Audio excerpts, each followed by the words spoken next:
My people, what up, though? We back with another episode of All Black Men Need Therapy. My name is Chief. And I'm Bell.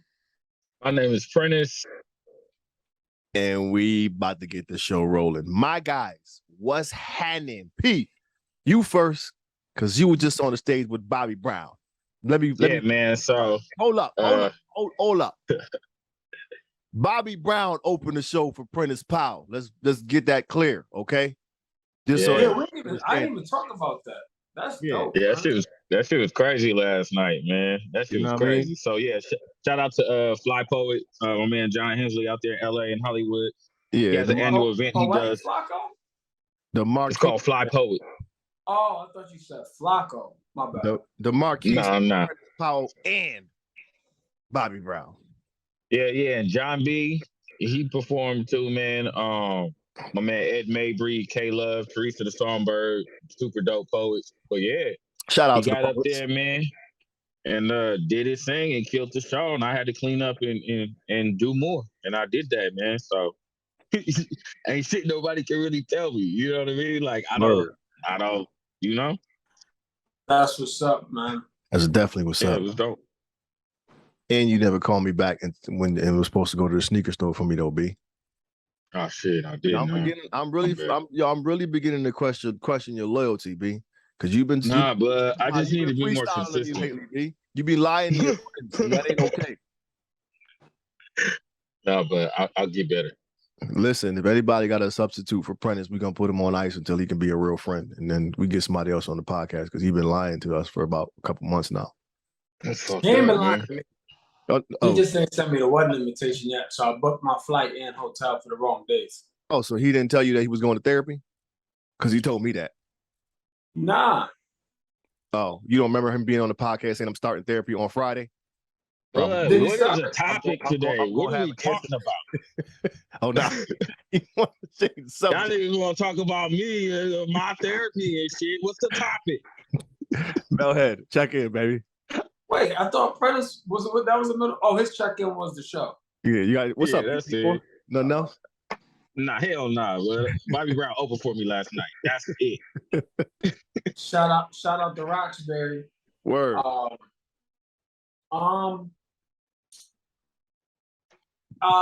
forgot to mention this to you, Prentice. So when I was in Detroit for Black Men in Leadership Summit, which is really dope. And I was talking to this brother from San Jose. He's from Detroit, but he lives in San Jose now. And I forgot his name. I have his name somewhere, but anyway, he was doing a panel, and I caught up with him later that night, whatever. I was like, yeah, I have a podcast, All Black Men Need Therapy. And I'm like, I said, you might know him. I said, y'all from like the same vicinity.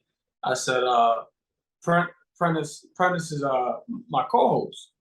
He was like, Prentice? Oh, that's big. He's like, oh, that's he's a big name. Like, that nigga, all right. Yeah. Hey, Bobby Brown opened for me last night. That's all I gotta say. True. I can be big name, small name, medium name. I don't give a fuck. Bobby Brown opened for me last night, nigga. That's dope. But anyway, that was that. Yeah, what's going on with me? Nah, man, I'm in a much better place. I'll tell you that much. Much better place. Had a real powerful moment with my team this past Friday. Like, it was really cool. I gave them it was Labor Day, so I was gonna let the team out early. Basically, I told them, I'm gonna let y'all early because it's Labor Day. But if you get this thing done, I'll let you out at 1 o'clock. If you don't, I'm letting you out at 3. And then they were like, well, we won't be able to get that done till 2. I'm like, not my problem, right? You get it done before 1, you get out by 1. You don't, you get out at 3. And they were like scrambling, trying to figure out how they're gonna get it done. And then I was asking them to bring in like $1,500 in business, right? To close it out for the week. one of my other salespeople emailed us immediately following. It was like, I just closed 3,000. So I was like, wow, that was pretty dope. So they banded together, came through, and they got it at 1:00. So That's what's up. that was a real cool moment. And we got some momentum, man. We got some momentum. I'd have tried to get that shit at 11:30. We still would have got out at 1. Here So you go, boss. I'm out of here. 11:30. We out. Surplus. But yeah, the crib coming together. Renovations is complete. I'm actually in my soon-to-be office. I put the desk together today, and I'm in. Today I was activated, man. I've been up since 7, just doing stuff around the house. That back room, chief, with the future master, cleaned all that out, organized all my shoes, all of that. Threw away a lot of unnecessary boxes, set the Peloton up. That's you know what I'm saying? Got the Peloton set up so I can get it in a little bit. I might get it in the morning, actually. Yeah, man, that's really it. My boss will be in town this week. Looking forward to that. Big homie? Or like the vice president dude, or the big homie? The VP. Yeah. Oh, okay. Not the big homie. The big homie ain't coming. But the VP will be there. So, everything is good, man. Everything is good. No complaints. I'm trying to think. I feel like there was something that happened. Oh, I took my son to his first UConn game this past weekend. That was dope. That's tight. We had a good time. Chief came with his goons. We had a good time. We had box seats, so it was nice. It was real nice. Oh, word. Yeah, but and we won, which was good. We needed that. But that's the latest for me. No, that's what's up. On my end, man, yeah, that UConn game was dope, man. It was good to, get with my homie and take our kids to a football game, man. You know what I'm saying? My shorties are like, Daddy, I'm gonna be a football player. It just feels good, you know what I'm saying? Yeah. And the boys was running around, just, you want your kids to be wild and get to know each other. And that was real cool.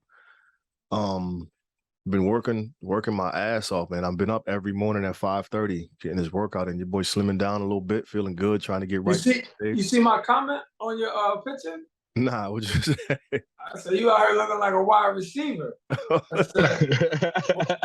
While I'm over here enjoying my caramel iced coffee and apple fritter. I want some of that. I was telling P, I'm like, P, by the time I get to your bachelor party weekend, I'm gonna be 300. I said, as soon as this play is done, I'm eating, cuz I'm going in. My diet it's been consistent. I've been all right, man, but I've been just mad burpees trying to, sweat and get this weight off me, which is kind of. You actually been doing burpees? Nah, I've been jumping over people, jumping over the weight bench, doing burpees, jump over burpee, jump back over burpee, like just trying to really get, you know what I'm saying? Like laterally? Yeah, laterally. Just trying to get some, trying to get that extra sweat in. But it's been good, man. It's been cool. Rehearsals kicking my ass, man. It's just making edits to the script, trying to memorize or re-memorize some stuff that I already memorized, and I gotta fine tune it. So I'm still saying the old stuff, so that's kind of kicking me in my ass. But other than that, man, I'm excited, man. Things have been going good. Ticket sales slowed down. I remember how I was bragging. I was selling them. They were selling. They was going. They put a pause now, so I figured, it's come a little. Give another week. Yeah, but you know how our people are, man. They're gonna be buying tickets day of the show. Niggas gonna be niggas, and they'll get the tickets the day of the show, so we'll be good. But I'm excited for the September 24th. Wish Life had training wheels. Speaking of that, my man out. Speaking of September 24th, neither of you nigglets left me my public apology because I. All right, okay. First of all, I now need a public apology from you for disrespecting me because I left you a public apology on YouTube as I said I would. Then so now, apologize because I didn't see it. Nah, it's not good enough. Go to YouTube and apologize to me. Yeah, me, I'm just not about to do that shit. Nah, you. So see what I'm saying about Prentice not being a real friend? He lies to his homies, yo. He made it back. I'm not doing that shit. You know what I'm saying? Because we actually had a listener. We had a listener say, commented. She's like, it sounds like there's going to be some apologies coming. Oh yeah, I see yo, that. Reese be looking out for. Shout out to Reese, yo. I replied to that. So All right, I'll leave that shit. Fuck it. Yeah, man. I don't know how we both missed it. Like, it's crazy. And the crazy thing is, I listened to the episode afterwards and text them to send me an apology. You didn't say it. Like, yeah, send me an apology, bro. I had to send them timestamps. Like, bro, right here and right here. Screenshot. That's crazy, man. Nevertheless, man, yo, what we into today, fellas? Talk to me.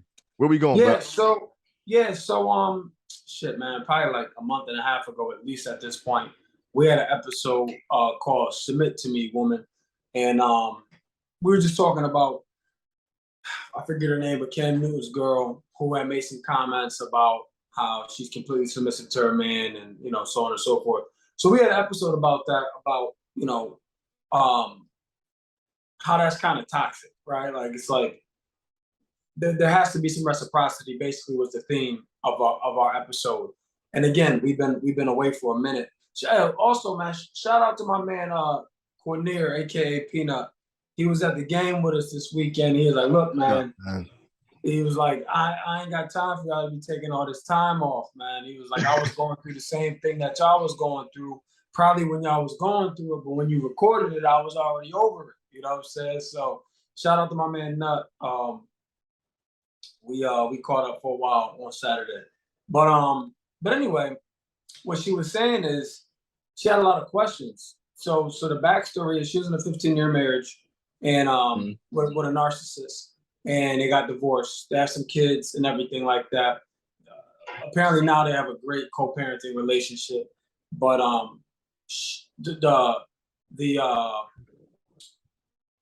the challenging part, like I had mentioned, I want to be challenged and stuff like that. That was foreign to her, right? So she had some questions around that and a couple other things. And it was a well-written email, very long email. She clearly was very intrigued in this space. So we felt, instead of just replying with an email, that it may just be best to address her questions as an episode, because she may not be the only one who has those questions. And I didn't realize in reading her email that some of the stuff that we were saying could be so foreign to some people. You know what I mean? Like, I was just under the impression that to some degree, relationships work to that level to some degree, right? But again, that's me being naive. So anyway, we again, it was a long email, but we pulled out 3 questions that she specifically asked, and we're gonna all address each question. But I thought it was very she definitely was listening intently. Yeah. Email was dope too. It was hella long, but it was dope. Yeah. Dope. So you want to just jump in? I can read the first question. Yeah, go ahead. Yeah, let's do that first one. She says, this was specifically to me, but again, we could all answer. Why do you want to be challenged? That's the first question, the first part of the question. And the second part is, have you ever felt threatened in person related? Have you felt use your vowels? Have you felt threatened in previous relationships, and how is challenging somebody empowering? So we can do the first part. I'll start. So I want to be challenged because I want to be better, right? That's my short answer. Like, again, I mentioned this on a couple episodes ago. Our executive coach, he told me, and she had references in her thing, so I'll say this to her too. She had in her email, she said, I know how to survive. I know how to survive. And the challenge is, that's what we're accustomed to, surviving, right? Mm-hmm. And if we can't get out of survival mode, we'll never be able to thrive, right? And me being challenged is an opportunity for me to be great. My executive coach had told me, he said, Bell, you're gonna be good by yourself. Like, you've proved that time and time again, but you can't be great by yourself. And if you're not with a partner that can challenge you to be great, then you run the risk of surviving. You run the risk of being mediocre, right? So that's why I personally want to be challenged, because it's perspective that I don't have at times. And sometimes my ambition can be blinding, you know, and sometimes I don't think about things logically because I'm a internal optimist. So there's nothing I don't feel like I can do. But sometimes you got to pump the brakes and be like, all right, maybe we should. I'm not saying don't do it, but let's just pause for a little bit. And sometimes that right there for me is enough. Now, the other question was, do you feel threatened? I don't feel threatened, but sometimes I bite back, right? I'll get upset. I'm like, nah, we're not. I told you we're doing this, we're doing that. But there has to be a respect, right? In her email, she talked about some of the challenges she had in her relationship. And she said it. She's like, he didn't like me, I didn't like him, but they were together for 15 years. But I think that was over a time of her being, for lack of a better term, and I'm just paraphrasing, a doormat. You know what I'm saying? But if there's not a mutual respect, you will feel threatened. But if you have for me personally, if I have a mutual respect, like for my wife, then I'm gonna listen to what she's saying.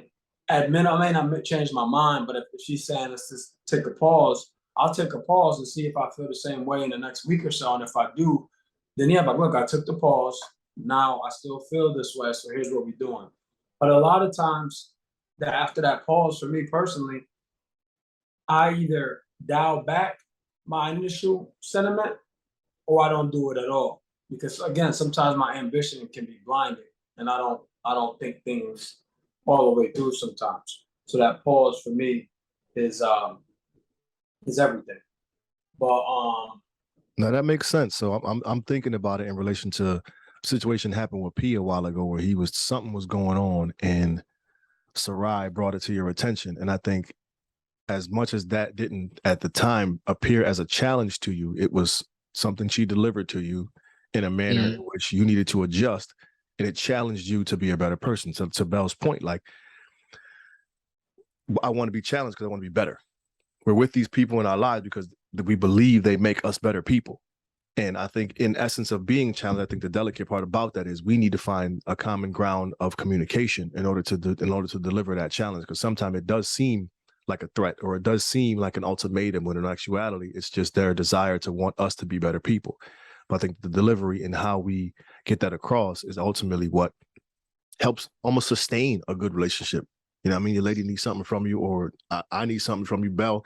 Nah, I can't bark at him. He ain't trying to hear that. But yo, this is what's going on. Like you slipping here, you lacking here, blah, blah, blah. We communicate effectively, and that's where that challenge comes from. So I think the challenge is I think naturally though, people who we allow in our lives at this point, at least, serve a purpose. They make us better people. We enjoy our time around them, or whatever the case may be. But there's a challenge coming in that regard of having certain people in our world, especially a significant other. Mm-hmm. No? Yeah. I agree. I think okay, my bad. we both did the same I think we thing. did synchronized head nod, but I think that was a synchronized head nod. Y'all watch this back. In that moment of silence, me and Belle just did the whole synchronized shit. Yeah, we're connected. You know what? Same thing. I echo the same exact sentiments to y'all. I would say even on a more personal note, if you're not challenging me, I'm gonna run over you. That's what my past history has said. Right. You know what I'm saying? So my past history has said, if you are not a challenge, I'm gonna run over you, which I know means for me that I'm not gonna get better. You get what I'm saying? Like there is no better if I'm running over you because I'm at the same level I was, right. Or the lack of challenge in the relationship has me resulting to doing shit that isn't healthy for me in whatever fashion. You know what I'm saying? And so I think also we got to look at how some people receive the word challenge in context to relationships. You know what I'm saying? Like some people automatically assume being on the defense, or, you know what I'm saying? Like something like that. Not everybody, I think we got to understand it now, the self-awareness. So not everybody understands necessarily the value in it. You know what I'm saying? In being challenged. To your point, P, I think a lot of that challenge comes with, oh shit, I forgot my point. It was a good one now. But you were talking about, hold on. Let me catch my point. You were saying relationships. I forgot my point. It's going to come back to me though. Damn it, it was a good one. It's all good. But yeah, I think, go ahead, Bill. Yeah, no, just a question to you guys though. Can you think of a time that you were challenged by a significant other? I can think of one specifically for me. I have one for sure. I definitely have one. And so from my perspective, my challenge was also a big lesson for me. But you know me, for the longest time, I've always been, the patriarch of the family, I guess, in a sense where, everybody's coming to me for everything. So I felt the need to kind of be that guy. But then when I got in my relationship, I was still trying to be the man for my family, my in-home family. And the challenge was you have to learn to separate family from your household. Like, you know what I'm saying? It was very, very difficult. And I don't think it was delivered to me in a fashion to where I was able to comprehend and understand at that point. It took tension and arguing for me to kind of really, really understand, like, yo, this is your family now. You are home. Your home is your family. You got to you got to say no. You know what I'm saying? And that was a challenge for me. But again, to our point, I think the delivery of it is where the conflict happens. It wasn't delivered to me in a way where I understood it. It came off as conflict and tension. So I now look back at it and go, yeah, absolutely. My in-home family is my family. They come first. They are a priority. I can't just leave them and go run into somebody because they need something. They got, whatever. I got to say no. And that was one of the times that I've definitely been challenged for sure. Yeah. I had that same one, you know what I'm saying? And I think same thing, like you're just overly sensitive about your family though, you know what I'm saying? Like your immediate family, like your mom, siblings, stuff like that. So, and you don't want a outsider, in air quotes, your significant other telling you how to manage those relationships. So it took, for me, it was tough too. Um, but sometimes, again, that goes back to that respect, like that mutual respect. Like if you know that that person has your best interest in mind, sometimes they know you better than you know yourself in that moment or that specific situation. You know what I'm saying? And I remember there was one specific instance where we had just sold the crib, and I'm just not good with just sitting on a bunch of money. I like to put the money to work, and I saw this land in this desirable town in Connecticut. I'm like, I'm about to buy this shit, and she was like, we should probably hold off on that. And then instantly, her sister was there, so instantly I got pissed, and I'm like, fuck you mean I can't spend my money when I want I'm my like, money man, on I what I buy want? this shit with my own money. You know what I'm saying? Like, You mean I can't buy a giraffe? I had a giraffe here tomorrow. so, but for me, oh damn, for me, once I fell back and thought about it, I'm like, yeah, I'm gonna fall. I'm not gonna follow through with it. You know what I'm saying? But she was like, and she didn't say no, we shouldn't. I think she said something like, we should probably think about this, or we should probably hold off. I think that's what she said, hold off. And I'm like, and I was just tight because I was excited. I'm like, well, I'm about to cop this right now. And I didn't, you know what I'm saying? And I don't know if it was a good or a bad decision. But we made some other investments with that money instead, so it worked out regardless. But that was one time I could think that it was met with conflict because I was passionate about something that I wanted to do. And am I frozen on your side, guys? No, you good. Okay. Yeah. My screen is frozen. But anyway, I was passionate about something I wanted to do, and then I didn't do it, and all was well. So real quick, I remember my point, B, and we were talking about like, have you ever been challenged? And I think in many cases, subconsciously, a woman who has certain standards can be challenging to men. You know what I'm saying? Just holding us, but they don't even realize that that's something that challenges us. Like when you hold us to certain standards, it's perceived as a challenge in a sense. I mean, yeah, we call it the chase or whatever you want to call it, but it's still challenging us to step outside of what we normally do. Yeah, if it's unfamiliar to you, yeah, absolutely. Yeah. In simple terms, like just like I gave you an example.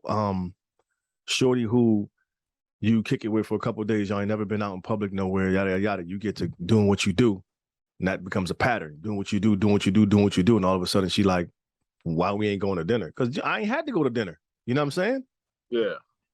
Yeah, but and it's crazy how it's up like why we gotta go to dinner now? Like we don't have that type of party, you know what I'm saying? But again, when you set that standard off the rip, that becomes a custom as a part of what it is, and it's I guess I don't want to say challenging, but it's different because now we've created a norm of what we have, and the challenge is now to step outside of what we have, this comfort we have to give you these things that we necessarily didn't intend to have in the beginning. If that makes sense. I don't know. I feel like I'm going around in circles, but that makes sense. Yeah.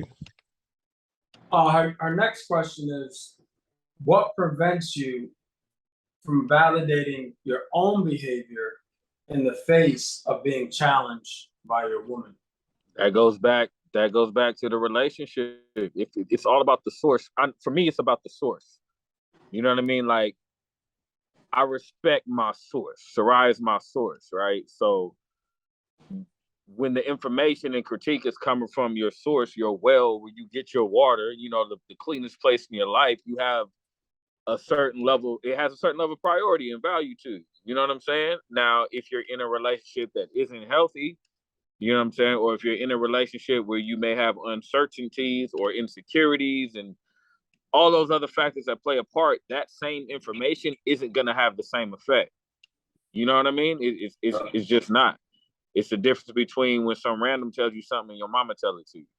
You know what I mean? That shit gonna hit and you're gonna hold it a little different. You know what I mean? So I think that's the reason why, for me, I'm able to stand in it. You know what I'm saying? And there are moments where I get hit with a challenge and I don't want to hear that shit. But because it's coming from where it's coming from. Like therapy? Nah, not like therapy, but nah. I'm keeping on. B, I love you, bro. I know it's evident. That's you, man. Yeah, y'all gonna roast me. They are gonna roast me this week when this one drops. They're gonna be like, peace, for real. I want you to be the best you, baby. And you're angry and you need to get some of that shit off. God damn, nigga, I gotta be angry. Just fuck. We were doing good. Are you in denial? Nigga, what? No. I'm just saying, shit. We was talking about some whole other shit. He's like, hey, Pete, you are angry. Are you in denial? You walked right into that one. Keep going. I did. I don't even remember the fuck I was saying now, man. Where do y'all go? Shit. I don't think these situations happen without you validating your stance. Okay. You know what I'm saying? Like, understand this: being challenged doesn't mean that the person that's challenging you is right. Right. You know what I'm saying? Good point, man. It doesn't mean that they're right. They may be challenging you, and it's going to be a battle of who stands their ground the longest. That too. You know what I'm saying? So it's like I could want something, and then I can be challenged, right? And that doesn't mean because I'm being challenged that I have to agree, right? Like, we could have good dialogue and still have a stalemate. Yeah. Right? Mm-hmm. So there's going to be times where I'm challenged where I will justify my actions. I will validate my actions, right? And it's up to that person to either help me see it a different way or to let me rock, right? And let me figure it out on my own and deal with the consequences of my decision, for better or worse. So when I'm challenged at least, it's not like, oh, I'm being challenged, so I'm going to submit to what they're suggesting. No, I just want to know that I just can't be out here running amok. Mm-hmm. Like Prentice said, you know what I'm saying? If I'm not being challenged, I'm going to just do what I want to do. I think in the space that we're all in now, when those challenges present themselves, at bare minimum, we at least allow ourselves to understand or look at it from their perspective. We're at least listening and acknowledging that perspective. We can feel how we want to feel about it, but we're hearing what they're saying. Prior to, not always though. Yeah, I was gonna say 80%. I was gonna say 80% because at 20, I don't want to hear none of that shit. Yeah, not always. You know, and that's just real. Yeah, you like the biggest culprit of that. No doubt, but I'm in a space now where at least I'm like perspective is a lot to me, bro. Because I was definitely not trying to hear nothing. Like, nah, that's just fuck all that. But now I'm like, okay, let me at least take this in. There still might be fuck all that in the end of it, but I heard you. Yeah, I get that. Yeah, and I feel that. And I acknowledge you. Mm, You know okay, yeah. but I'm still not with that. You know what I'm saying? So that's just kind of where I stand. And as far as what was the validating it? Like, oftentimes we're unable to validate it because we're unaware. We don't know what we don't know, bro. So when we're in these situations and these things face us, it's like nah, because we're not allowing ourselves to at least, you know, take that perspective in. So because we can't validate it because we're ego won't let us hear you. You know what? It's like how healthy is the communication, right? I feel like it comes down to communication. Like, how healthy is the two people, the way you guys exchange information, does it work for y'all? You know what I mean? Like, because if you know somebody that you got to give a challenge to and you know how to deliver it to them, you know how to place it in that pocket to where they're going to receive it. But if you just don't have a healthy communication and your relationship is constantly based on two people being on both different sides of the lawn, you know what I mean? Rather than figuring out how you're going to meet at the middle or just being a little bit more understanding, that kind of shit, like challenging, it just doesn't work. I don't know. It don't work. You know, I've been in relationships where I got hit with challenges that were valid, but I felt a certain type of way about the person it was coming from, or a certain level of irony that had me just like, from you? No. You know what I mean? So but that goes back to respect, though.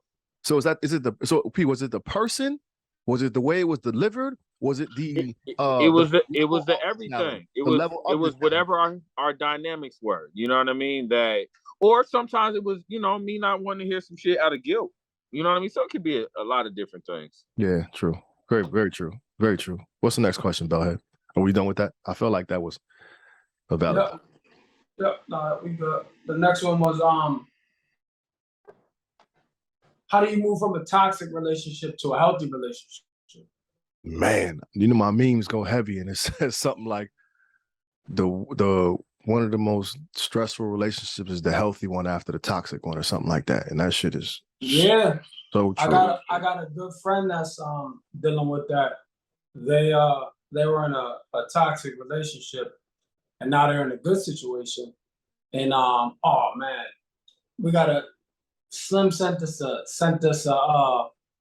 this is gonna be another episode. She sent us a message a while ago that speaks to this. But I think sometimes we get so accustomed to surviving meaning toxic relationships or standards, like I think Chief, you mentioned, like what we accept, what we allow, that when we get everything that we want, we don't even realize we want it anymore. So because we're so used to dealing with bullshit, and that bullshit becomes our reality.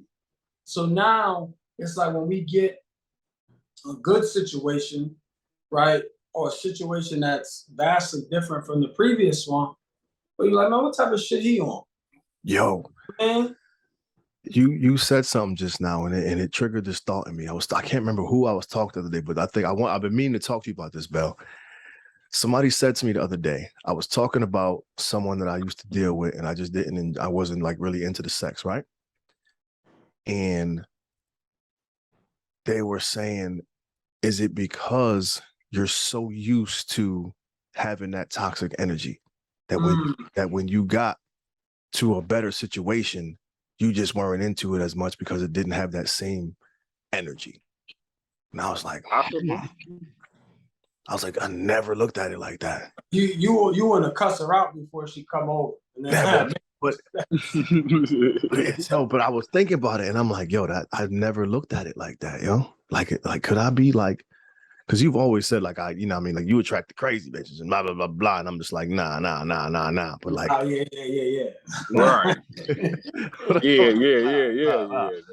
But like, I thought about that, and I was like, let me talk to my guys about that and see what they say. Well, man, like that energy thing is real, man. Like, so I think about where I am in life right now, right? Forget anything superficial, right? Just mentally. I think about why I am in life right now, and I think about what I used to attract before, what I wanted, not attract, what I actually wanted. You know what I'm saying? And it was different. And it's just like you. The short answer to your question: how do you move from a toxic relationship to a healthy one? Work on yourself first, right? Because if you don't work on yourself, you're going to continue to attract what you've always attracted. One, because it's comfortable, right? Two, you don't know any other way. Right. You know what I'm saying? Like, I always say to people, man, like, when you ask for stuff, understand that it may not come how you think it's going to come. You said that to me all the time. All the time. Yeah, it may not look how you think it's going to look. You said it to me all the time. You know what I'm saying? Like the feel, like that's what matters. Like the feel, like what are you trying to get accomplished, right? Like a friend of mine, another friend of mine, they were they're interviewing for jobs and stuff like that. I'm like, well, what's your goal? Like you interviewing for all these jobs, like what's your vision? What's your purpose, right? So if this move that you're making is lateral, if it's getting you closer to your purpose, then so be it, right? It may not go the way you want it to go. Like you leave one bad relationship, you get a better one, you get a better one, you get a better one, right? You may leave one horrible relationship and meet the best guy of your life, right? But you may not be ready to receive that if you feel like it's not supposed to be, this ain't real, right? He's on some bullshit. Nobody really acts like that. No, nobody's supposed to act like who you were just with. Right. But when you do that work, gospel. When you do that work and you've bettered yourself, and once you get in this new relationship, the shit that bothered you before don't really bother you no more. At all. You know what I'm saying? Like whatever you was arguing about before is like, I can't believe I was putting energy in that. Yeah. Or that you can believe it, but it's just a testimony to where you were at and who you were with. I think the biggest thing Bell said, if you really look at it, the answer to it, I think it's tricky. The answer to it is simplify. You know what I'm saying? You simplify shit. Like Bill said, you got to work on yourself. So that means you got to get rid of your toxicity. Whatever toxicity came from them. You know what I'm saying? So you carry that shit. So you got to purge. You got to get clean, and you got to figure out what that looks like. I think the tricky part, I think I got lucky with Sarai. The tricky part is what the time looks like. You know what I mean? Some people jump into relationships. Some people just want to be in relationships. And if you're not healed, or you're not, healthy, it takes a certain type of person to stay with somebody who's detoxing. You know what I'm saying? And if you don't give yourself enough time, you may fuck up a good potential relationship because you jumped into it too quick and you didn't detox enough. And as much as they like you and love you, they may not be able to handle that stage right there. And if you would have gave yourself a little bit more time, you could have presented as something a little better to work with. You know what I mean? Like, to your point though, P, another way to look at that though is like when you connect with somebody who's done the work and that challenge is put on you to be better, to reach their level, and you're not there, that shit scares you away. Like to your point, that shit'll scare you away. You meet you meet someone and they're done with the stuff you're arguing about and you're not ready. You are instantly scared away, or you are now challenged to level up. And that again, that can be subconsciously in many cases. You know what I'm saying? In many cases, it can be subconscious for sure. Yeah, but Bill, right, man. You attract what you put out. So we got to be realistic about our relationships too. I could have, I could have dipped from my last shit and been like, it was all her. You know what I'm saying? Her, she, but she don't fix shit with me. You know what I'm saying? So you got to be realistic and also just acknowledge the fact that you was on some shit too. There was something you contributed to, not only something, you got to be able to identify that shit. That's one you of got to be able to say what it is so you don't repeat that shit, or you can work on it before you start fucking with the next one. Yeah. The work on it part. First of all, you have to acknowledge it. Yeah, first recognizing it, then acknowledging it. Exactly. And working on it. Because a lot of people say, yeah, I know I did that. I get it, but ain't doing nothing to better it and still make that same mistake. And that's you can recognize it, but acknowledging it and then actually doing something about it are two completely different things. Yeah. Yeah, they are, man. And ain't no blueprint on how to do that shit. I was just about to say, bro, that's the thing about relationships, man. It's like parenting. It ain't, you can read all the books you want, you know what I mean? But Right. It's gonna be internal barriers you have to get over. There's gonna be relationship barriers you have to get over. There's gonna be social barriers you have to get over. You know what I'm saying? And I think it boils down to respect. You know what I'm saying? Like, and she talked about her husband her ex-husband being a narcissist, right? Well, he had some shit that he needed to identify and work on, right? And maybe it wasn't important enough for him to do so. It's And hard that's to communicate with narcissists for sure. But that don't mean I'm gonna give you my energy. Yeah. Right. And you gotta acknowledge that for yourself sometimes, like, you know what I'm saying? Like, you weren't necessarily the problem. And that's some shit that they got. You know, ain't shit you can do about that. So don't, you know what I'm saying? Like, a lot of times I hear women be like, you know, like, I'm a whole lot to fucking handle. Men have a hard time. You know, I need a man who's gonna be able to handle me. And it's like, don't know no nigga want nobody he gotta fucking handle and tame and bring whatever that shit is that got you hard to handle. You gotta go ahead and take care of some of that shit. You know what I mean? For sure. For sure. Nobody likes hard to handle for anything. Yeah. You know what I mean? I think certain traits. Like, why you gotta be hard to handle? Why can't you just be That moderate? shit is cute. That shit is cute to some of them, but that shit sounds like I think it's like a status thing. That's how I take it. When I hear that shit, I think they think it's cute and like watch out for me. I'm a whole lot of problems. Watch out. I'm a lot. Sit your ass down somewhere. Yeah, well, take your lot ass over there because I need a little. Nobody trying to do that. Word. Y'all brothers is preaching tonight, man. Yeah, man. Yeah, next episode, I wanna dive into that. I forgot about that message. That's what happens when we don't record consistently. I forgot about that message that came out. I want to tackle that one next episode.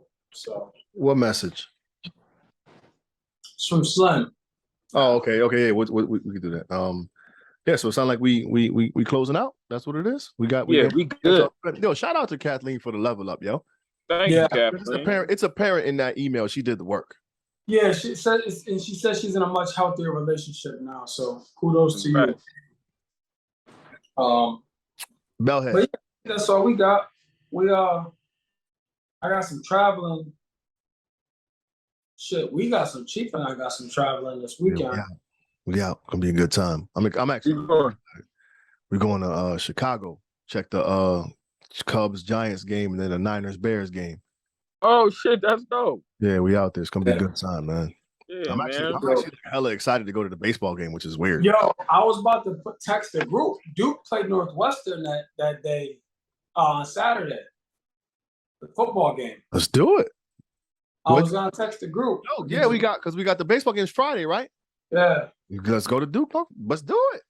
Yeah, because Mac going. Yeah, told me. So I'll text the group in the morning or whatever. We'll see. We'll make that happen. Bell, give us a final thought, bro. I appreciate our listeners. You know, like I know we haven't been the most consistent, but y'all sticking with us. Y'all riding with us, and I appreciate that. And I appreciate y'all listening and taking heed and trying to identify stuff in yourself, right? That either you can relate to based on our experience or that you need to tap into to get more curious around. So I appreciate that. That's what's up. P, what you got, man? Bobby Brown opened for me last night. It's good. I'm sorry, this shit was last night, so I'm still on it. So yeah, Bobby Brown opened for me last night. That's dope, man. That's definitely what's up. Kudos to you, homie. Shout out. But on some therapeutic shit, Bobby Brown opened for me last night, man. So I'm good. Yeah, I would love to just like have a drink with Bobby, man. Just talk to him. Yeah, I wanted to too. Bobby was a real rock star, yo. Like Bobby real was a rock star, man. Definitely. Like all encompassing. Like he was that, man. All encompassing rock star for real. It's funny, one of my favorite movies, man, is Thin Line Between Love and Hate, yo. He was great in that shit. He killed it in that shit. Yeah, he did. What I took from this, fellas, I was I don't know why, but I was thinking about it. Took me back to coaching. Here we go. Listen, just let me finish my thought. Coaching, and a part of coaching, like one thing good coaches do is self-scout. They're watching tape on themselves and see what their tendencies are and so on and so forth. And I think for us in relationship or just in life in general, it's super hard for us to identify our own toxic traits. We're oblivious to them shit sometimes. And I think, being able to self-scout and sit there and look in the mirror and go, okay, bro, what we doing here? What is your role in this? Where have you had lapses? And let's fix this stuff. So self-scout, y'all. Get in the mirror, get in your journal, your therapist, whatever, and self-scout and assess some of the shit that you got. Because oftentimes, in many cases, you are the problem. Can I add something to that, man? Of course. I would say when you identify that you're the problem, there's so much freedom in that. You know what I mean? Like just allow yourself to ask yourself why you are this way, and don't let somebody else be the reason you don't change. You know what I mean? Like, your heart been broken 15 million times. I understand. If you've been hurt before, you've been abandoned, we understand, but don't let somebody else be the reason why you don't change something is a problem. That's what I want to say. Yeah. That's what I got to say to all the boys and girls out there. When he said don't change, I thought about Spoony Love. Spoony Love from up above. Don't change, bro. Don't change. Don't steal my stuff. You ever listen to that Prentice Crank Yankers? Yeah, I was listening to an episode. They came out with a new season. I was watching one episode earlier today. Yeah. Oh, word? That's fun. Don't steal my stuff. What about Tracy? But shout out to Tracy Moore. Shout out to Tracy. Yeah, man. Don't steal my stuff. Anywho, yo, we're gonna try to keep this train rolling consistently.